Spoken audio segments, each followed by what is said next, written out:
100 search চ্যালেঞ্জে আজকে আমি দোকানে গিয়েছিলাম, ওটা মাঠ পর্যায়ে কাজ করেছিলাম।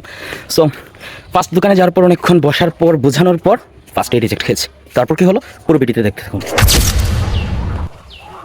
হ্যালো এভরিওয়ান, আসসালামু আলাইকুম। আমি শাহাদুল চৌধুরী, আছি এনএস থেকে 100 সার্চ চ্যালেঞ্জে। আজকে হচ্ছে ডে নাম্বার 5। আজকে আমি যাব আমার বাড়ির আশেপাশে যে দোকানগুলো আছে সেই দোকানগুলোতে তাদেরকে আমার প্রোডাক্ট সম্পর্কে ধারণা দেবো, তাদেরকে লভ্যাংশের কতটুকু তারা পাবে সেটাও সম্পর্কে ধারণা দেবো এবং তাদের থেকে অর্ডার আনার চেষ্টা করবো। সো আজকে হচ্ছে পুরো ইন্টারেস্টিং একটা চ্যালেঞ্জ, একদম নতুন অভিজ্ঞতা, তাই একদম এসআরের মতো করে সম্পূর্ণ সাজিয়েছি নিজেকে, ব্যাগ ট্যাগ নিয়ে একদম পুরোপুরি প্রস্তুত। দেখা যাক। এটা কথা কই যে কোনো কাজ আসলে সোজা নাই, কোনো কাজ আসলে জেলা স্মুথলি চিন্তা কর মূল্য হয়ে যাইব এলাও না। মানে যখন কোনো কাজ মাঠ পর্যায়ে করা যাবে অবশ্যই এটা পার্শ্ব প্রতিক্রিয়া থাকবো বা বহুত তোমার অ্যাকসেপ্ট করতো না বা বহুত এমন হলো নিন্দাইব এগুলো আর কি। সো আমি দেখি ফেলা দোকানে যাই, কী অবস্থা। তো সব পয়লা আমি আমার বাড়ির গেলাম তানিম ভ্যারাইটি স্টোর, আবুল হোসেন পারভেজ বাইর গেছি প্রায় আধা ঘন্টা তান গালাত বইছি বুঝাইছি।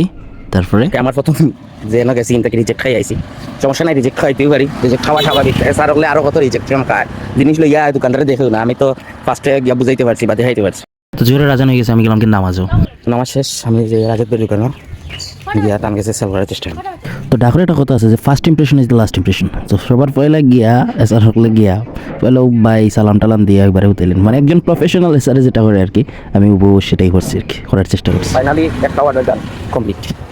সো ইনটাকে রিজেক্ট খাইতাম না, এখানে শিওর আসলাম যে অ্যাটলিস্ট গোছাই দিলি মনে করলাম টাইপ। সো ফার্স্ট অর্ডার আলহামদুলিল্লাহ ডান, 6 পিসের অর্ডার ইস। তো ফয়লা অর্ডার নেওয়ার পরে আমি আমার সাইকেল লইয়া বাড়ি গেছি বাজারের উদ্দেশ্যে। কই বাজারে গেলে মোটামুটি দিয়ে একটা দোকানে সেল করে দেবে। তো ফয়লা আমরা গেলাম একটা দোকানে, মশাহিদ ভাইয়ের দোকান আমি খুব পরিচিত। তো বাইর লগে আমি গেছিলাম, আমাকে দেওয়া পরে এটা ভাই স্ক্যাম করা এখান জায়গা নাই। তো বাইরে আলহামদুলিল্লাহ বুঝে বাজাই আরও 6টা মানে 2 নম্বর অর্ডার কমপ্লিট করেছি। ওকে ভাই, আল্লাহ হাফিজ। সেটা আমি রেডি করে যাই।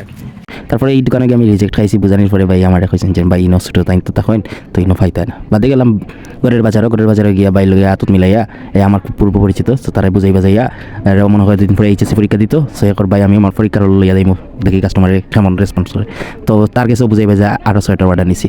আলহামদুলিল্লাহ টোটাল আমি ফার্স্ট দোকানে অলরেডি 3টা অর্ডার নিছি। তারপরে আমি আমার বাতিজা একটার দোকানে গেছি। তো পরে উনুকা তো আমি আইছি আমার বাতিজার দোকানে না স্যার। তো নতুন দোকান দিছে, তারা ইয়া বুঝাইয়া প্রোডাক্ট আরও 6টা সেল করছি। তো আমার টোটাল আইসকু এগুলো গিয়ে 6টা দোকানও ঘুরছি, 6টার মাঝে 4টা আলহামদুলিল্লাহ সাকসেস।